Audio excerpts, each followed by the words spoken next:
Hello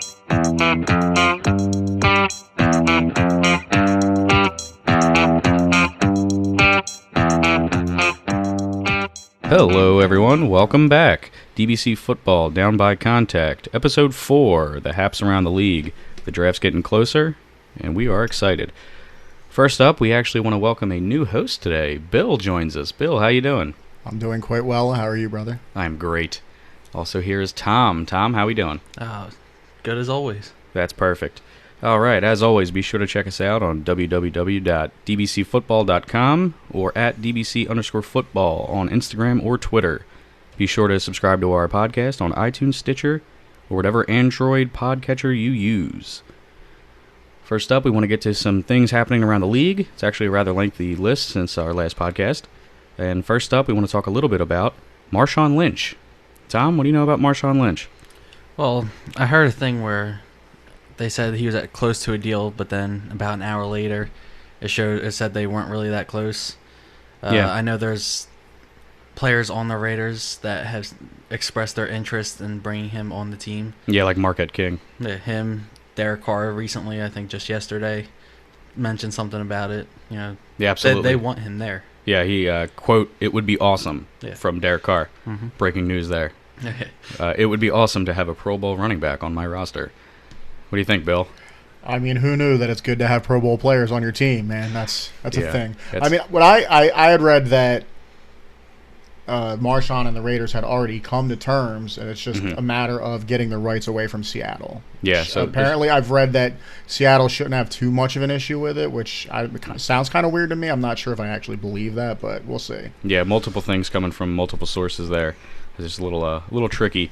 But just to put it in perspective here, though, Marshawn Lynch, he last played in 2015. Obviously, he retired literally at the conclusion of the Super Bowl. Mm-hmm. Obviously, he wasn't in it, but 2015, so he played in only 7 games. He had 111 carries for 417 yards, which is, if you do the math, 3.8 yards a carry, and he only had 3 touchdowns. So is Oakland going to get 2015 Marshawn, or is Oakland going to get the beast mode? What do you think? Tom? Well, I think Oakland's line is a lot better than Seattle's is. Mm-hmm. So I feel like as long as he can stay healthy, he has a pretty good chance of going back to that 2014 and before that. I mean, he's still under 30 currently.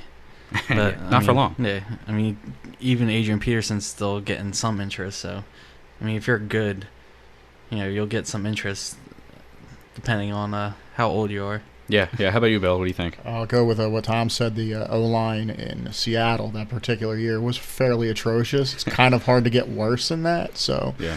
I mean, hopefully, if he ends up in Oakland and it appears that that's going to happen at some point, that hopefully he just manages to stay healthy. I know for a fact that when I had him in fantasy, he wasn't doing me too many favors, but injuries will do that to a player. So, again, we'll just see. Hopefully everything works out. And I liked Oakland last year. They did really well. I think he'd be an excellent addition. Yeah. The downfall of Oakland, of course, Derek Carr getting injured. And then their backup getting injured. You had Matt McGloin come in, and Matt McGloin got hurt. And obviously you had the Connor Cook debacle against Houston in the playoffs. But, however, circling back to Matt McGloin, breaking news, right? Matt McGloin signed a 1-year deal with the Philadelphia Eagles. And we are ecstatic in Eagles Nation to get the former Penn State quarterback. I'm obviously being facetious. Does anyone have any opinion? Bill, do you have any opinion? All I know is I had to change my pants when I heard it. Tom, are the Cowboys terrified of this move? I would say probably not. I mean, you can't have a definite on anything. I mean, our third string quarterback is pretty. If he even makes the team. A little bit of levity there. Moving right along. So we had a pretty big release happen in Nashville, down there in Tennessee. Jason McCourty, twin brother of Devin of the New England Patriots, was released by the Tennessee Titans after 8 years. Obviously, he was a decent player at Rutgers. Wasn't that great in college. He ended up being a 6th-round pick. Mm-hmm. However, he's carved out quite a pretty good career for himself down in Nashville at corner versus the position his brother plays at safety. Yeah. He has 13 career picks, 73 career passes defensed, and 6 forced fumbles to go along with 1 sack.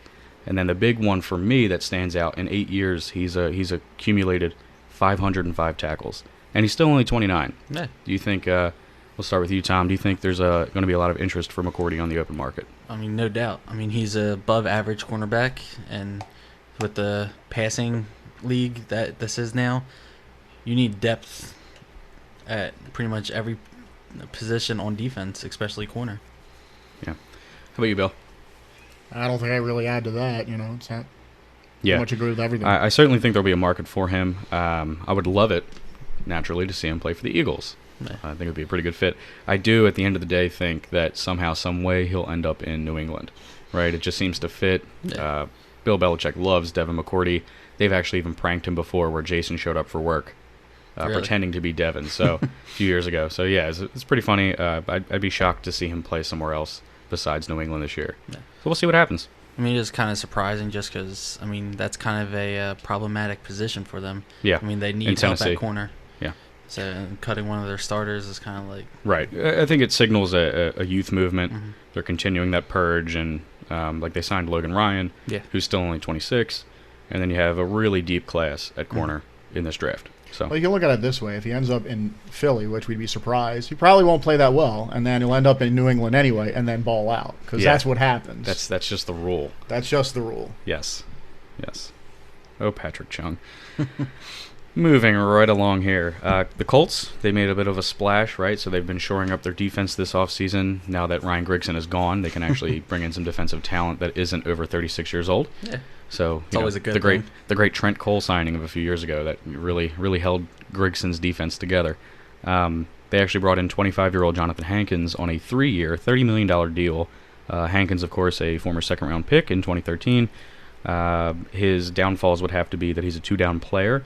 I think one of the things that he was searching for on this open market was the opportunity to be a three-down player. I read some quotes from him after signing, and he noted his desire to play all three downs. He has 10 career sacks so far, but he really wants to try to rush the passer this year. Mm-hmm. Any thoughts on the Colts this season? We'll start with Bill. No, I don't really have anything for that, man. All right, Tom? Well, with the whole Hankins deal, he wants to play three downs, and I think that's the key. I mean, he's somebody who has the desire to play that, and he obviously needs to have a little quicker first step before he... Yeah, I think a lot of players have a desire to do a lot of things, but he's really a two-down plunger, if you will. He's more of a nose tackle, defensive tackle, big run stuffer. Mm-hmm. I mean, the Giants' defensive line, they held running backs to 88 yards a game last year. Yeah, That's pretty good. That'd be definitely helps their run defense, which hasn't been that great in recent years. Yeah, non-existent. Yeah.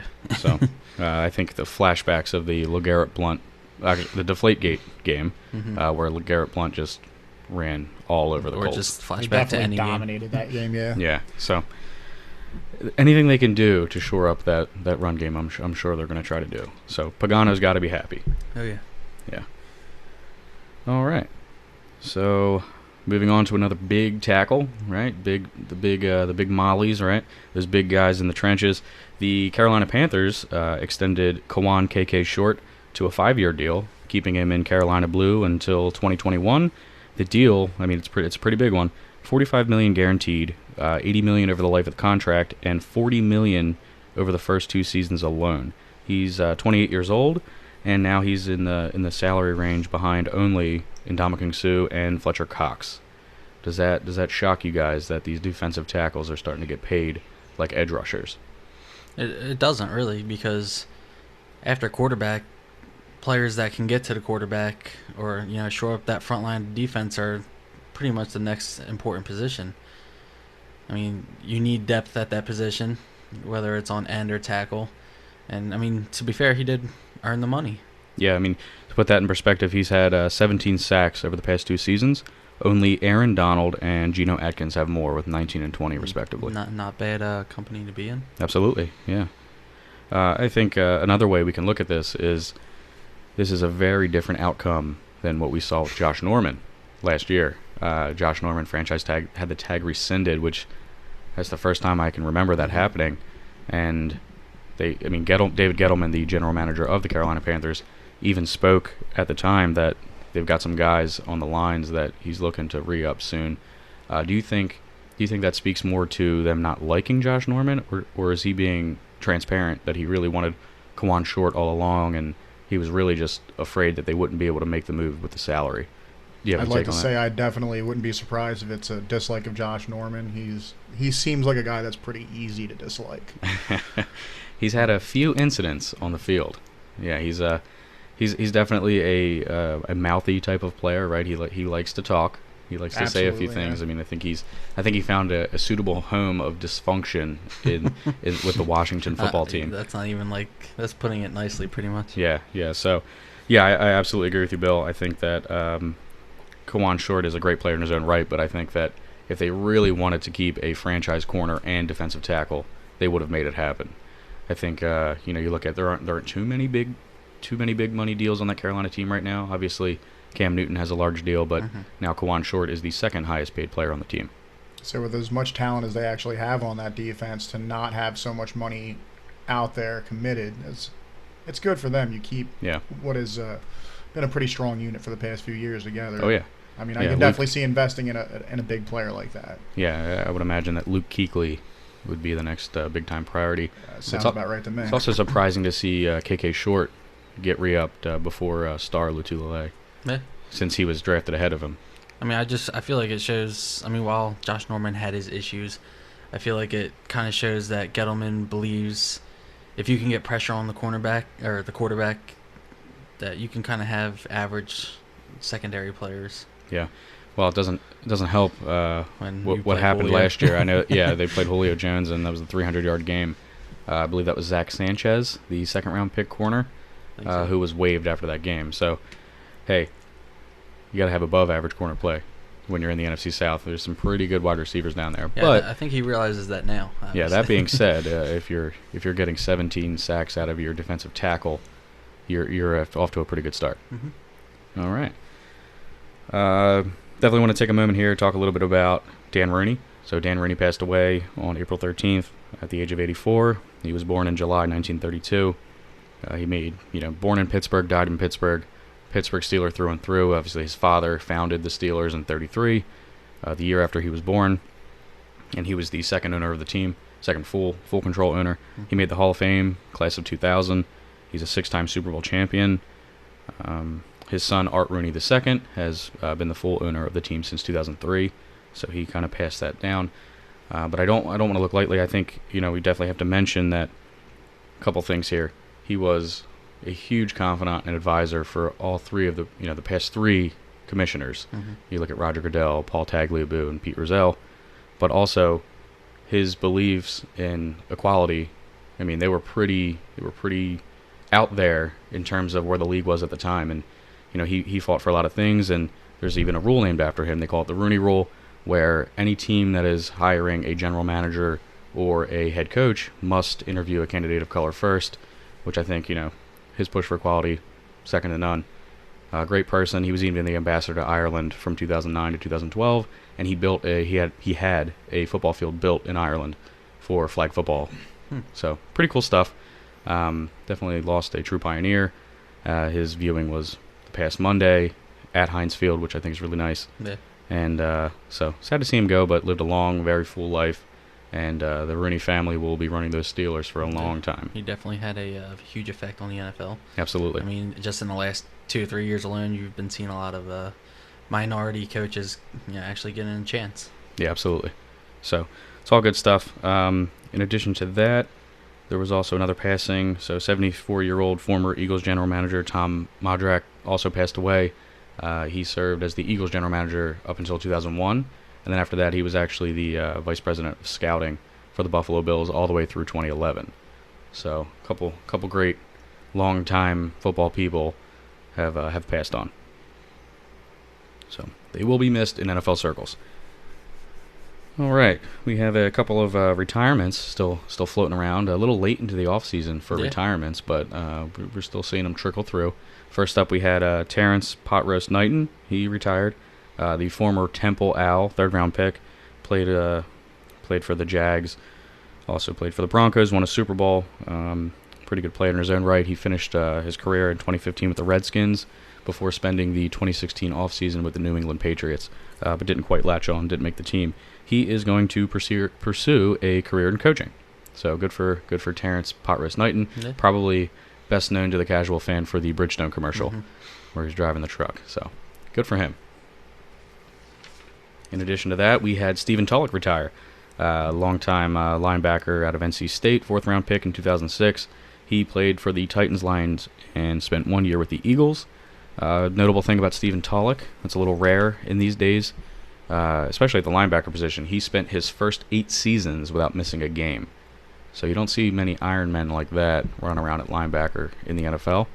And another interesting side note, he played all but 4 of his 11 NFL seasons under Jim Schwartz. So if you can make it with Schwartzy, you've got your head on your shoulders. Very, very attached to Jim Schwartz. Whole reason he was ever in Philadelphia. Yeah. I think a lot of people had some negative opinion about that just because of how old he was. But obviously there was positive to that. You have a veteran presence kind of help Jim Schwartz sort of teach the younger guys this is how we get things done. So I mean, he could still play at a high level too. So for sure, it's not just like he was quality just depth player too. Yeah, just assigning just to teach guys. I mean, if it wasn't for the injuries, he probably could have made a pretty decent impact. Yeah. And once the injuries start piling on, you get up there in age as far as football is concerned. They pile on, things get worse and worse. So it's good he gets out before, while he's still in good health. I'm sure he made plenty of money. I'm sure he's going to do plenty of great things with the rest of his life. Yeah, he just seems like a great guy. And kind of circle back to Father Time is undefeated. Except for Tom Brady. Well, that story is not over yet. Father Time. Tom Brady will go down. Yeah, we'll see. Father Time will get there. Don't you worry. Tom's waiting to cash in his millions on that. I'm just saying, Brady's in better shape than he was when he was 25. Yeah, I mean, the guy's never had coffee in his entire life. I mean, I couldn't imagine a life without coffee. Well, I hate coffee, so I'm right there with him. Oh, right, yeah. You guys are on the same diet? Yep. That's good. I said, anyone who is both a wrestling fan and a football fan will get this, that he's definitely like the Kurt Angle of the NFL. Just a nutty guy that is just a phenomenal talent. Yeah. So, I saw an interesting article on NFL.com pondering whether or not Tom Brady would outlast the new run of Star Wars sequels. So it's an interesting take on Tom Brady's career. But, we'll see. We'll find out in a couple years. He will, yeah. I mean, if he lasts like 3 more years, then that should about do it, I think. That should about do it. Yeah, we'll find out. And he wants to play 6 or 7. He wants to play another 80 if he could. Right. Yeah. What could have been for every other team. Yeah, right. Yeah. Tom Brady, man, why are you seeking immortality? You're afraid of death? No, I just want to keep playing football, man. Yeah. So, good for Tom. We'll see what happens. He's, 39? 39 now, Tom Brady? Yeah, something like that, yeah. He's getting up there, and like I said, Father Time. I'm saying he doesn't look like he's slowing down. They never do until they do. Yeah, that's true. Yeah. All right. We had actually happened just a bit ago. Defensive tackle Dan Williams was released by the Oak Vegas Raiders. The 29-year-old struggled last year. He had some weight issues. Jack Del Rio tried to keep him on the field. He certainly was of no help on passing downs, and he actually didn't play the whole season. With no guaranteed money left on his contract, he was due to count again, $4.5 million against the cap this year, $5 million against the cap next year. Easy cut. Mm-hmm. I do think he could be brought back, especially looking at his 2015 tape. He ended the season in 2015 with 48 tackles, 1 sack, and 1 pass deflected. So it was very much a cap move for Oakland, and they're getting ready to extend Khalil Mack, Derek Carr. They've got Gabe Jackson, yeah. So they've got some guys that are going to get some big money contracts coming up, and $4.5 million that'll contribute. Mm-hmm. I do think Dan Williams will get another shot in the NFL. What do you think, Tom? Yeah, I mean, there's a lot, like I was saying earlier, depth is key. There's a lot of teams that need help on the defensive line.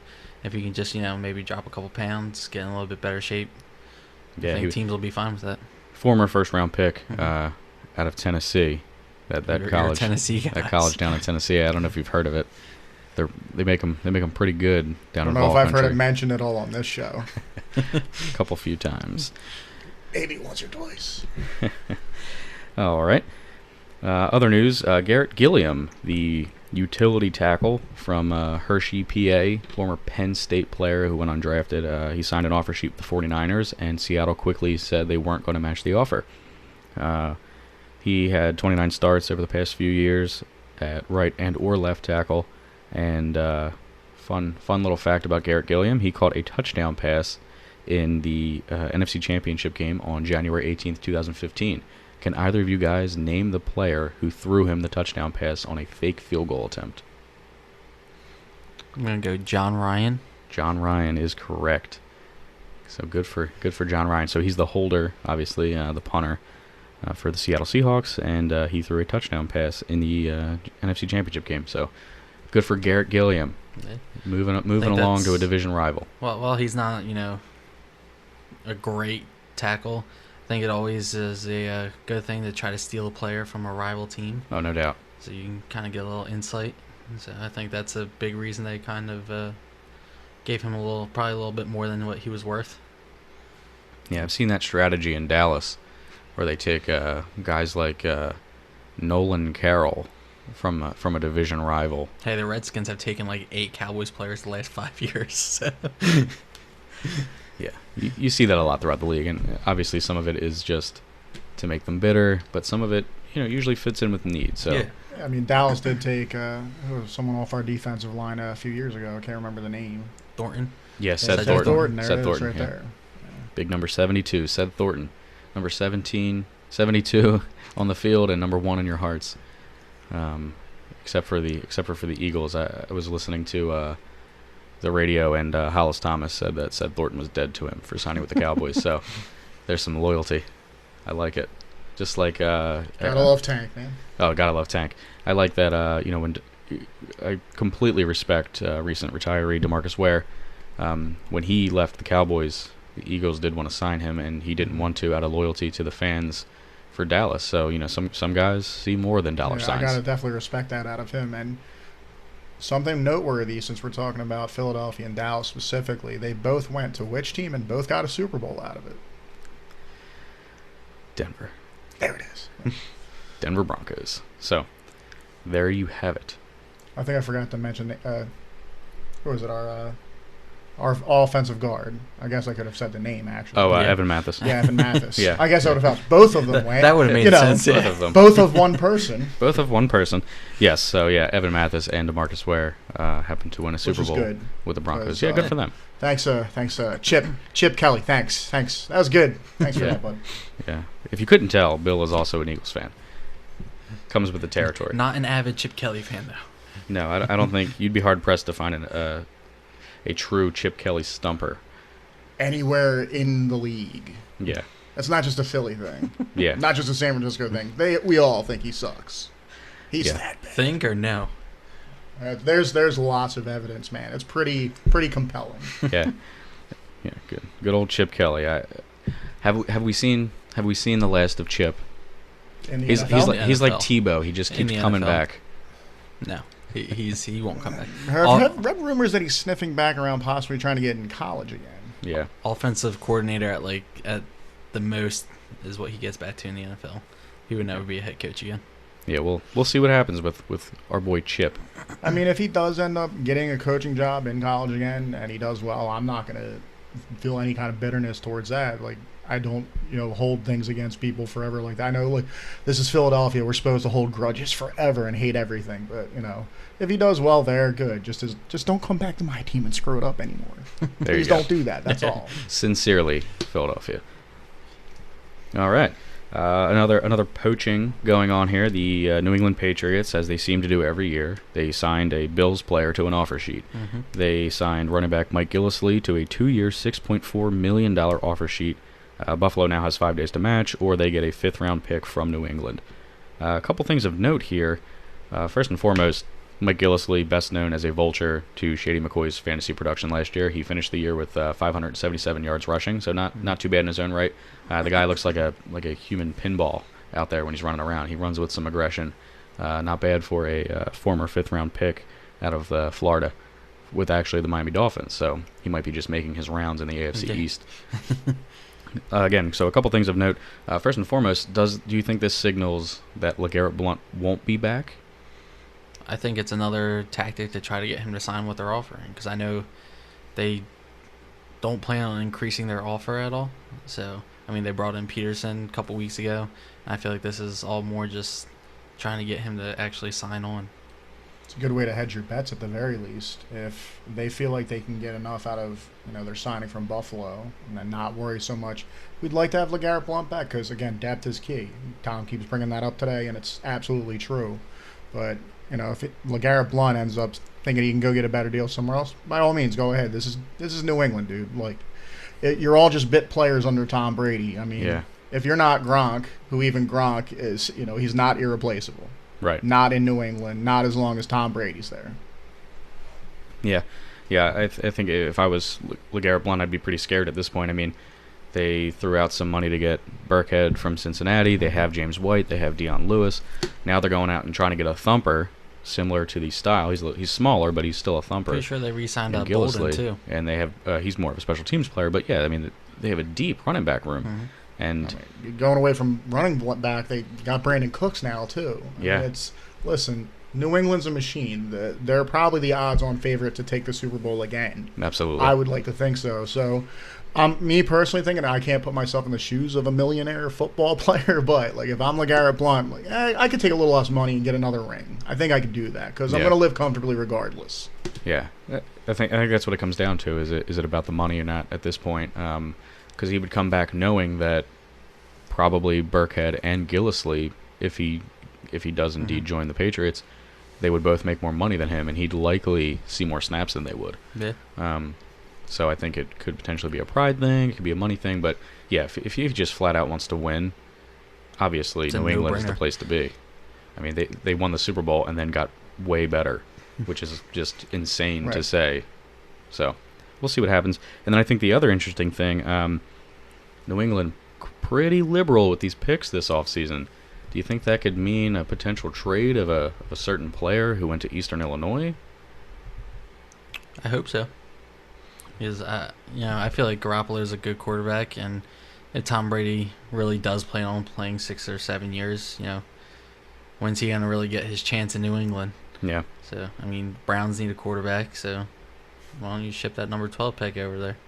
Yeah, I mean that a couple later picks. Be unreal if they not only got all these players, and they got Coney Ealy, they got Brandon Cooks next to nothing. for almost nothing.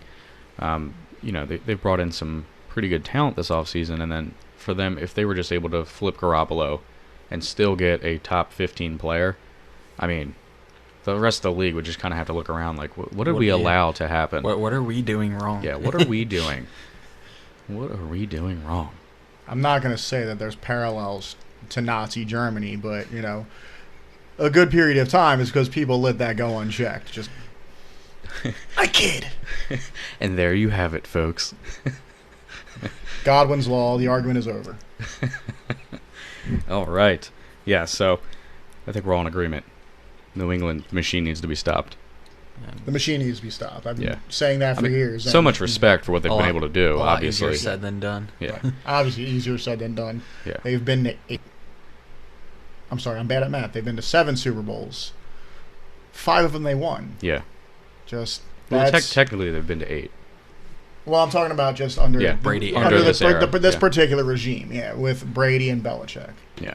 So it's pretty insane. I mean, how about we let Philadelphia get one, right? We join the ranks of the Super Bowl winners. Even though we have NFL championships, don't get it twisted. But let's go ahead and win a Super Bowl. It's Pennsylvania. Let's do this. Yeah. I'm on board. All right, we're all in agreement. I'm sold. Even Tom agrees. Tom agrees. Apparently. Tom's shaking his head and mouthing no, but he agrees. He does agree. I see it in his eyes. Deep down, he wants to be an Eagles fan. Yeah, because that makes sense. All right. A little bit of a curveball for the NFL. Dean Blandino stepped down from being the NFL Vice President of Officiating. He is leaving the NFL position for a broadcasting role similar to that of Mike Pereira for Fox Sports. Per Adam Schefter, in a tweet, he said the decision came down to more money and less stress, which obviously those are things that everyone in the world can relate to. I would like that. Yeah. So and apparently the league was pretty shocked and wouldn't have made that switch for centralized replay to speed the game up had they known that Dean Blandino planned on leaving his post. And I know we talked a little bit before the show, Bill, but you had a pretty good take on that as far as putting too much power in one person's hands. So not to get political, and I'm not going to actually voice any sort of a political opinion, but there is an argument about there being too much federal power. And it's something that when your guy is in, that people that you like, and then when you're willing to give them so much power, and then when it turns back around, the worm turns, so to speak, you're not so happy. So people that were pretty happy that Obama had certain kinds of powers, he would do executive orders. There were, people who voted for or were on the left side, they're cool with that. But well, now that Trump's doing it, it's the worst thing ever. And vice versa, people that were critical of Obama, too many executive orders, he's a tyrant. Oh no, at least Trump's getting stuff done now. That's that kind of thing. So the people that were happy to let Dean Blandino have that much say in, what is it? He gets sort of like fiat review. Just yes. I get to look at it and now whatever I think. Well, if you didn't think that you would allow that sort of power in anyone's hands, why did you put it in his hands? He's not going to live forever. Exactly. Yeah. Yeah, and I think you make a great point. It's just, when you're looking at that, and just to put it in a little bit different perspective. I mean, if you're Dean Blandino, what do you have to be thinking when the NFL is just handing you this power? Like, hey, by the way, you're the guy. You get to decide at every junction, every replay. Was he the one that drove for that? Was he the one that initiated that? I don't know that. But it's a good question. Yeah, absolutely. Yeah, if he drove for that and then bailed, I think that's a whole separate conversation to have. You'd have some 4-letter words for that, of course. Yeah. Not on this show. Not on this show. But so it's very interesting. Obviously, the league is scrambling to find a new NFL vice president of officiating. It'll be interesting to see. Reading the rumors online, they're going to look for someone with some real on-field experience calling games. So we'll see what happens, and we'll see if they truly leave centralized replay in the hands of one person. I'm certainly opposed to that. I would love for them to scale it back. I mean, there's enough pressure and enough people feeling pretty bad with the way that things are happening with penalties and just the execution of the rules. And I know this is probably like part of them trying to fix that. I think it's a compensation. It's bad execution. Yeah. If they decide to keep it, and who knows what we're going to have. If it goes the wrong way even slightly, there's going to be a lot of angry people. Absolutely. And all that will fall back on Roger Goodell. What else is new? Just another reason to get him out of here. Hey, man, that could be a positive right there. Right. Man, I like it. Yeah, give all the power to someone that's going to screw it up. And there you so have we can it. Get rid of Roger. There you go. In brighter, sunnier news for the league, the NFL schedule is set to be released on April 20th at 8 p.m. in a big reveal show. And I am just, a little bit shock and awe here. Big time release schedule, make it a show about it. You can probably catch my opinion from the way I'm talking, but Tom, do you think that the NFL should make a spectacle out of the schedule release every year? Have this waiting game when they've already had the schedule created. And I understand that the schedule makers go through a lot. They have to deal with Pope visits, all kinds of stuff. Do you think that the NFL should really make this kind of spectacle out of the schedule release? Should they? No, but it's not like people don't pay attention to it. That's why they do it, is because football is just so huge now. That literally the littlest thing they can make into a big thing. Yeah, if it'll generate some viewership. Which generates revenue. Absolutely. I'm completely opposed to the schedule release show, but I'm going to be watching it. So call me a hypocrite if you will. I'm going to want to know what primetime games once Carson Wentz is rolling out there in. So how about you, Bill? Do you have a take on the spectacle? I'm fairly indifferent about it. I don't see why make a big spectacle out of it. I mean, obviously, if people are going to get worked up about it, then it's kind of stupid from a business standpoint to not take advantage of that. So I don't blame in our capitalist system, people for seeing an opportunity and seizing it. I mean, if you're going to watch it and then advertisers will plunk dollars down, people are going to make money. So, I mean, good for them because that opportunity exists and they can take it. Me, I'm not going to watch because I don't care. I just want to know when my team's playing, who they're playing, when they're playing. So, yeah. And look it up when it comes on NFL.com as they let it go. Absolutely. One thing that I wish teams would do a better job of is releasing when exactly they're going to sell their tickets, open their ticket sales to fans. That would be great. They keep it a little bit of a secret right now, and it's pretty frustrating. And then you know, like, a day before or something like that. If you want to know my opinion on just the release of the schedule, it's a lot like your schedule for your classes when you go to school. Yeah. You got to know it. You want to know it so you can plan around it. Other than that, I don't really care. Right. So why would you? We're actually collectively as a group, we're looking to know the schedule this year. We're planning some tailgates to come out and get interactive and meet some fans and share some beers and whatnot. Maybe hook up with people, do some collaboration kind of stuff. Absolutely. So we're networking. 100%. And we're looking forward to, getting obviously not just up to the Lincoln Financial Field, home of the Eagles. We're potentially looking at going out to Cleveland, Baltimore, Landover, down in Redskin country. But we're looking to move around a little bit and have some fun. So, Eagles fans and a Cowboys fan attending a Redskins game. No, it'll be fun though. We want to get out. We want to have a good time. Have some tailgates with some meet some like-minded people and have a good time. Mm-hmm. The sooner we can have that information, the better we can plan it. Anyway, I think I've said enough about the NFL schedule. We beat that to death. Yeah. We think we beat that to death. The next thing popping up on the NFL schedule, obviously the big one, right? We've been talking about it. The NFL Draft comes to Philadelphia April 27th. They're actually effective tomorrow from where we're recording this, so on April 19th. They are starting to shut down parts of the city to begin setting up for the NFL Draft. It's going to be really exciting. I know I'll be there. It'll be a lot of fun. I'll be wearing some Down by Contact football gear. www.dbcfootball.com. There's my little plug. And so with that, the NFL announced the 22 attendees that'll be at the draft this year. And I have it on a printout here.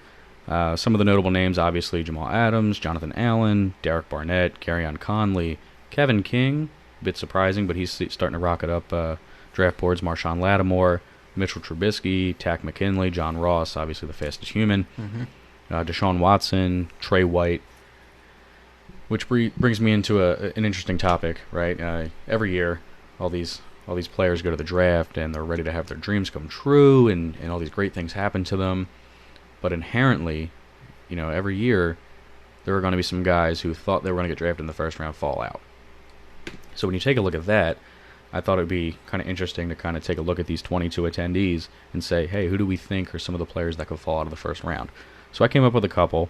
And I'd like to kind of bounce that off of you, Tom, and see what you think. I think someone like a Garrett Bowles could potentially fall out of the first round with the flack this class of offensive linemen has been getting. What do you think? I mean, it could go either way, really. It depends. There could always be, a run of linemen. Mm-hmm. You always get that certain position that has a run every year in the draft, whether, it usually happens, with receivers. You get a little run of them. But and sometimes you get trade backs up into the back end of the first round for whatever position. Teams start to get antsy and they want to pull the trigger on their guy. It could also be a thing, like you mentioned, it's not the strongest class, so people might want to reach a little bit to make sure they get one of the better guys. Mm-hmm. Yeah, and then you have, I circled a few here, but I'll kind of touch on a couple. DeShone Kizer, I think, is an interesting one. Depending on who you talk to, some guys say, surefire first-round pick. Mm-hmm. He's the best quarterback in this class. And at one point, he was actually ranked number 1 on Mike Mayock's quarterback rankings. Yeah. He has since fallen down. But, that's a guy, depending on how many quarterbacks go in this first round, I'm thinking maybe 3 or 4. DeShone Kizer could easily get pushed back. Yeah. Especially, you take a look at his own coach criticized him, saying basically he needed more time in college. Should have stayed another year. And then he agreed with the assessment, which from a, player being pretty humble. You probably don't want to hear that as a general manager. Exactly. So, I think DeShone Kizer's a guy. We look at a couple of the players in the past few years that handled the situation differently. Look at Geno Smith, who thought he was going to be a first-round pick. E.J. Manuel went the first round, and then he fell. Quarterback. Right, and then he fell into the second round. He showed back up for day 2. Obviously, there were reports that he was upset. And I get it. If you really think you're going to be a first-round pick, why wouldn't you be upset that you fell out of the first round? That's a lot of money in difference. I was gonna say, aside from just pride. Yeah, aside from just pride, there's money involved there, and I mean, something that I don't know. I learned this year. I don't know if you guys were already aware of it. That how they kind of get that bonus to how a rookie will perform. Yes. If they're not obviously like a first round, like Carson Wentz didn't get any kind of bonus just because he's already making some money. But right. Dak Prescott, which I know I saw some Dallas fans made like a deal, like, oh my God, he played so well.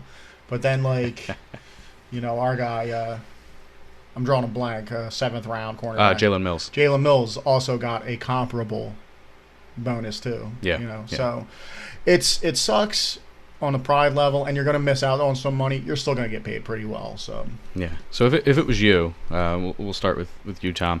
If it was you and you thought you were going to get drafted in the first round and then you fell out of the first round, would you return for day 2? I think I would, because now they do it kind of differently, where they don't have the camera back in like the in the green room. The green room. Yeah. So I mean, it's not, you don't have cameras on you the entire time. The entire night. So it's a lot less eyes on you. Yeah. So it wouldn't be, I guess, as embarrassing maybe. How about you, Bill? I mean, I like to think that there's a lot of factors. The biggest thing I'm going to go with, it's an opportunity in and of itself because of just how many people are going to be concentrated in that area. It's real great networking opportunities. I mean, your obvious main focus is the draft. It is what you want your future to be, but you could learn that it's something else just from all the different people that you meet.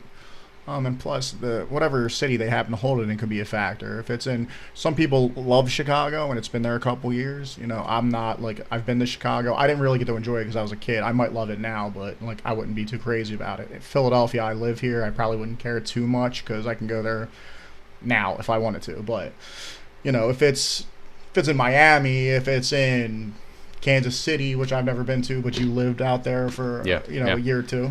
Wonderful barbecue. Right. I mean, there's a lot of variables there, but I would like to think that just based off the first thing that I said, I would probably want to do it on that alone. We're also talking about people that are professional athletes or soon to be professional athletes. Not all of them are rocket scientists and can see different opportunities out of that one instance.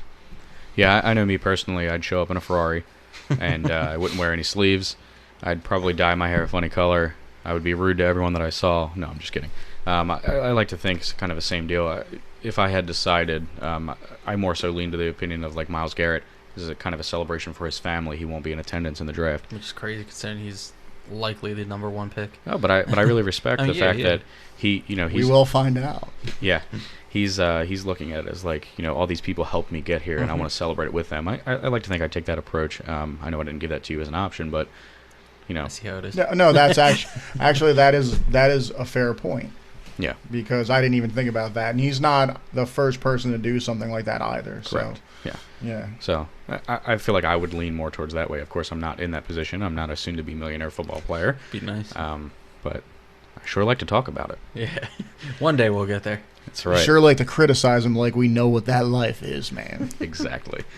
Okay, so speaking of the NFL draft, we have a couple things going on in the NFL world in relation to this draft upcoming. Let's play a little game of buy or sell. We got a couple topics here. First topic, buy or sell. Cleveland could take Mitchell Trubisky over Myles Garrett with the first overall pick. Obviously, that came out over the past week that they're strongly considering taking Mitchell Trubisky with the first overall pick. I know how I feel about that. But we'll start with Tom. Tom, buying or selling Cleveland taking Mitchell Trubisky over Myles Garrett? I'm going to say sell. Because as we were talking about it before the show, it's too Cleveland to do that. It's just like your stereotypical Cleveland Browns move. And it's like, I read a report that Hugh Jackson personally prefers Garrett over Trubisky, but is he the one making all the final decisions and everything like that? Actually, that would fall under Sashi Brown. Mm-hmm. So it's all about analytics at this point. I think it's a little bit out of Hugh Jackson's hands. I'm sure his opinion is valued, but that analytics team, that Moneyball strategy, I'm certainly no expert or even novice in that Moneyball strategy, but I don't know what the card says to take at that point. How about you, Bill? Buying or selling? I mean, I think if it's super obvious that Myles Garrett should go number one regardless of who's in the position. And because it's Cleveland, they're leaning away from that. I'm going to go the opposite of Cleveland regardless. I mean, because whatever Cleveland wants to do, I'm just going to go the opposite direction. Like, they're thinking Johnny Manziel, even though there's a lot of red flags. Obviously, Cleveland's going to go Johnny Manziel. So listen, you're buying it. No, I'm against. Okay. No, I'm saying I'm going against Cleveland. Whatever they decide, because listen, if they decide to go what seems to be the smartest thing, Myles Garrett is that huge of a talent that he's projecting number one, regardless. You know, if it was anyone else, but now Cleveland's all of a sudden like, well, maybe. Yeah. See, I also see it as there's potential Trubisky could still be available at number 12. Correct. And they also have a lot lot of move up if they needed to. Move up. And so Garrett's not going to be there after 2 at the latest. Why shoot yourself in the foot when you can get both? That's absolutely a good point. Absolutely. Okay, so second topic for buy or sell. 49ers, John Lynch, general manager, has openly talked about multiple teams have contacted him about the second overall pick and that it's up for sale. The 49ers could certainly use more picks, but they could also use a premier player, especially if for some reason in this strange world that Myles Garrett falls to number 2. Are you buying or selling, and we'll start with Bill this time, are you buying or selling that the 49ers would trade down from number 2? I gotta go with the premier player over needing more picks at this moment. They just have such a void of talent in San Francisco right now. They've such a tailspin after that last Super Bowl appearance against the Ravens. I mean, a lot of people want to say Chip Kelly made that team bad. The team was bad. Correct. Already. Yeah. So, Jim Tomsula didn't do them any favors. Yeah. Let's. Number 2 pick is huge. I mean, obviously, you can screw that up. It can happen, but come on, man. Be smart. Ryan Leaf. Yeah, absolutely. Sam Bradford. Oh, he was a number 1. I'm just kidding, man. Sam Bradford, we love here, man. He's the best. 14 pick, baby. Tom. I'm actually buying it. Obviously, if Myles Garrett somehow gets past Cleveland, then it's a no-brainer to take him. But just like the lack of talent they have on their team, like they would, do a lot better with more picks. The school of Sashi Brown. Yeah, that's what you're sounding like over here. I mean, I could see possibly if you think, let me get like a lot of our utility guys right now. Let's just get a lot of them. And we think we have a good class of those kind of guys, and banking on that you're going to get maybe like 1 or 2 premier players within the next couple of years, and then you're back with it if you have that clear cut of a plan. But I don't see that. Yeah. All right, so that leads us out of the buy or sell. Some good opinions there. We're just going to touch on, we spoke last time about our Rev B mock drafts, and Tom and I are just going to run through some highlights on that. So I did my Rev B. Some of the things that kind of just stood out, you can see the full mock drafts at www.dbcfootball.com. Those are up live on the blog. Some of the highlights for me, Mitchell Trubisky at number 2 to the San Francisco 49ers. O.J. Howard at number 12 to the Browns. Deshaun Watson being taken at number 25 by the Houston Texans. I think Bill O'Brien finally gets himself a quarterback that can actually throw the ball, which would be a huge change of pace for him. And somehow they win 9 games every year. Give them a good quarterback, and they could contend in the AFC. And then I think Patrick Mahomes at pick 27 to the Kansas City Chiefs. Alex Smith just today released a statement that he's aware, and they've had open conversations about the Chiefs adding a true quarterback for competition for him or for the future. So I think that Mahomes at 27 fits at the bill for Andy Reid. He'd get a big, strong quarterback. I mean, the kind of guy that can throw a 78-yard touchdown.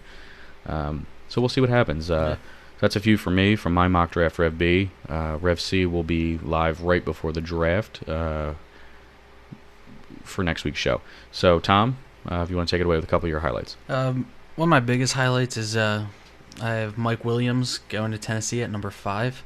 I feel like they don't want to risk missing out on a receiver and wait until number 18, and it is a big need. I also have O.J. Howard going to the Jets because they get pretty much like the worst production from tight ends. Yeah, that dates back pretty far. Yeah, so I mean the dude's a stud. So I mean they could definitely, he helps all aspects of the offense. I have Mitchell Trubisky actually going to the Browns at 12. Okay. If they, are unable to use that pick to try to get someone like Garoppolo. Right.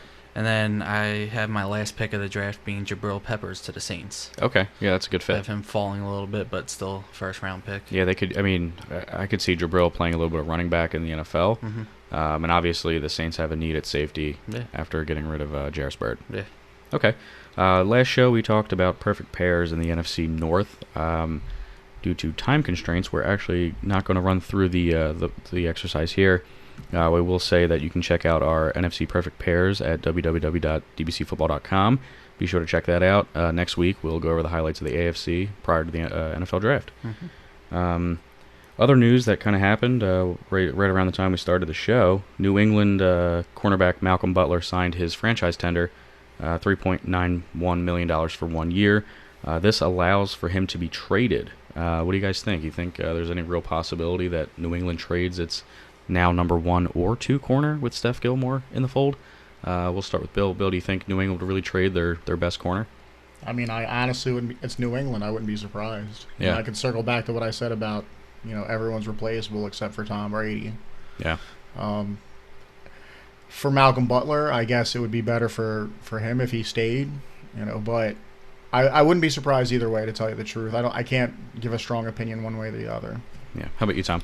I mean, I feel like you always have to worry about players New England is willing to separate with, because they hold their players at such a high standard. But I mean, he's also a player they could net a decent return from. Right. So I mean, if the deal's right, go make it. Absolutely. I completely agree. I mean, especially if you have him at 3.9, it's not that much money for another team to take on. So they might be willing to give up a little bit more. Yeah. I really think a trade would come with a long-term extension, though. Yeah, I mean, it has to. If you're going to give up a first-round pick for that, you don't want the guy for 1 year. Yeah. Yeah, so a few really good corners are available on the trade market. It's just so odd that, Trumaine Johnson, Richard Sherman, and Malcolm Butler are all available the same year, that it's a really deep draft class at corner. Not good timing from a business standpoint for trying to move your best corner when so many good corners are coming out of college this season specifically. So we'll see what happens. I know I'm looking forward to the NFL draft. It's going to be a lot of fun. And I want to thank everyone for listening in to episode 4 of the DBC Down by Contact Football podcast. Really excited to have you join us. We're starting to build a little bit of a following, so it's really exciting stuff. Join us on Twitter. Follow us on Twitter or Instagram at DBC_football. Find us on our website, www.dbcfootball.com. Subscribe on iTunes or Stitcher or whatever podcatcher you use on your Android. They will link through the same way. And join us next week. We'll go over our final mock drafts, preview the 2017 NFL draft, and then we'll shell out some highlights of the 2017 NFL schedule release. So a lot of exciting stuff happening. We're looking forward to it. Should be a lot of fun. Tom, thanks for a good show as always. We're 4 in. We're having a good time. Oh yeah. Bill, great first show. Thanks for joining. Having fun. Awesome. On a side note here, what beer is that? That beer is Elysian IPA. Elysian IPA. The Immortal IPA. The Immortal, yeah. So Bill, great taste in beer, keeping us fresh on our microbrew status. I mean, I like to think great taste and everything, and I'm quite humble. There you go. Always. See that? That's right? some parting wisdom for the fans here. Stay humble, drink craft beer, have a good time, and love football. So again, thanks for listening to episode 4 of the podcast, and subscribe, iTunes, Stitcher at DBC_football on social media. So.